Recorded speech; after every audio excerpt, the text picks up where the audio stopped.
Hello everyone, welcome back to GK24। आज की इस वीडियो में देखो हम बात करेंगे एक बहुत ही वायरल न्यूज़ की, जिसपे इंडियन मीडिया भी बहुत ज़्यादा न्यूज़ जो है पोस्ट कर रहा है, बहुत ज़्यादा लिख रहा है।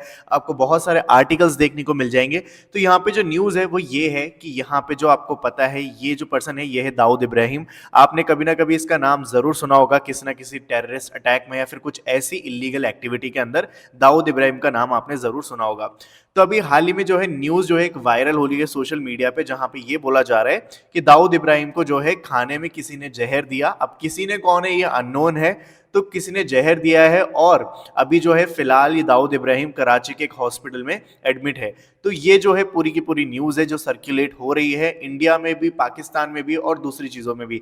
तो आखिर बात करेंगे इस न्यूज़ के बारे में और जानेंगे दूसरे कई पहलू। तो वीडियो के एंड तक बने रहना, क्योंकि बहुत ही इंटरेस्टिंग होने वाला है वीडियो। देखो, सबसे पहले तो ये जानना पड़ेगा कि क्या ये सच में न्यूज़ सच है या फिर झूठ है। देखो, वैसे अगर बोला जाए तो दाऊद इब्राहिम को जहर देना वैसे इतना आसान नहीं है। मतलब वो कहा जाता है ना कि अगर आपको इनको इन तक पहुंचना है तो आपको पहले 50 लोगों से होके गुजरना पड़ेगा। तो मतलब वैसी कुछ सिचुएशन है। लेकिन हाँ, इसमें बिल्कुल दो राय नहीं है कि ऐसा कुछ हो सकता है या नहीं, क्योंकि आपको पता है कि अगर देखा जाए तो हमारे इंडियन पार्लियामेंट पे कोई भी पर्सन अटैक नहीं कर सकता because of security, very tight security. लेकिन अभी हमने रिसेंटली एक इंसिडेंट देखा जहां पे हमारे पार्लियामेंट की जो हियरिंग थी उस टाइम पे एक जो है ना कुछ मतलब लोग जो है अंदर चले जाते हैं और उन्होंने क्या करी, जो गैस है वो रिलीज करी। और वहां पे क्या हुआ, टीयर गैस बेसिकली। तो टीयर गैस से जो क्या किया, उन्होंने अटैक करने की कोशिश करी, बट वो तो टीयर गैस थी, पर कुछ और भी हो सकता था। इसका मैंने डेडिकेटेड वीडियो बनाया है। तो कहने का मतलब मेरा यही है यहाँ पे कि जब दाऊद इब्राहिम, मतलब जैसे हमारे इंडियन पार्लियामेंट में अगर लोग घुस सकते हैं और इस तरीके की एक्टिविटीज को अंजाम दे सकते हैं, तो दाऊद इब्राहिम को भी मारा जा सकता है, बड़ी बात नहीं है। लेकिन अगर हम बात करें कि क्या ये र्यूमर है या अफवाह, तो देखो मतलब अभी कहना कुछ भी पॉसिबल नहीं हो पाएगा। ये तो तभी पता चलेगा जब पाकिस्तान की मीडिया, कोई मतलब ऑफिशियल मीडिया जब कोई कुछ इसके बारे में कहती है, तब तक हम इसके बारे में कुछ और कह नहीं सकते। और इसी के चलते जो है पाकिस्तान के अंदर, पूरे इंटायर पाकिस्तान में इंटरनेट शटडाउन था कल। लेकिन इसकी एक और वजह बताई जा रही है कि यहाँ पे इंटरनेट शटडाउन इसलिए हुआ क्योंकि इमरान खान की जो पार्टी है, ठीक है, वहां पे वो क्या करेगी, वर्चुअल रैली निकालेगी। वर्चुअल रैली यानी इंटरनेट पर एक ही टाइम पे बहुत सारे लोग क्या होंगे, ऑनलाइन होंगे और वो कुछ रैली निकालेंगे, कुछ कहेंगे। तो इस वजह से क्या हुआ, इंटरनेट बंद कर दिया गया। तो यहाँ पे जो है इमरान खान की जो यहाँ पे पार्टी है पीटीआई, तो उसकी यहाँ पे रैली निकलनी थी और इसलिए बोला जा रहा है कि इंटरनेट शटडाउन हुआ, इसलिए नहीं क्योंकि जो है यहाँ पे दाऊद इब्राहिम को जहर दिया गया। लेकिन अभी भी फिलहाल के लिए कुछ भी कह पाना जो है बिल्कुल सही या फिर सच नहीं होगा। और आपको तो पता ही है इमरान खान जो अभी खुद जेल में है, ठीक है। अभी यहाँ पे आपको ये भी जो सब बोला जा रहा है, ये इन्हीं से रिलेटेड आपको बोला जा रहा है। अब देखो, अब सबसे पहले मैंने आपको इतनी बार जो है दाऊद इब्राहिम का जो है मतलब इनके बारे में इनके बारे में आपको मैंने बताया और इनका नाम लिया। लेकिन कई लोगों को जो है इसके बारे में नहीं पता होगा कि आखिर है कौन ये दाऊद इब्राहिम। तो एक बार इसके बारे में जान लेते हैं। तो देखो, आपको पता होगा कि 1993 में मुंबई में कई सारे सीरियल ब्लास्ट हुए थे, ठीक है। मतलब वहीं से जो है ये जो पर्सनैलिटी है, ये जो पर्सन है, निकल कर आता है बेसिकली। तो 1993 में मुंबई में कई सारे सेवरल ब्लास्ट हुए, ठीक है। और करीब 12 टेररिस्ट बॉम्ब जो है वो फोड़े गए थे मुंबई के अंदर, ठीक है। यहाँ पे आप देख सकते हो महाराष्ट्र में फोड़े गए और इसके अंदर करीब 257 लोगों की क्या गई थी, जाने गई थी। और इसको हम जो है इस दिन को ब्लैक फ्राइडे के नाम से भी जाने जाता है। किसको, 12 मार्च को ब्लैक फ्राइडे बोला जाता है because of this entire incident, ठीक है। तो यहाँ पे बहुत सारे जो है करीब हजारों लोग जो है इंजर्ड हो गए थे, 257 लोगों ने अपनी जान खो दी थी। तो इस पूरे ब्लास्ट के अंदर ना इस पर ये जो दाऊद इब्राहिम है, इसका नाम निकल कर आया था, ठीक है। यहाँ पे जो ब्लास्ट हुए थे वहां पे कम्युनल राइट्स भी हुए थे और इसके अंदर कहीं ना कहीं इसके पीछे था ये दाऊद इब्राहिम।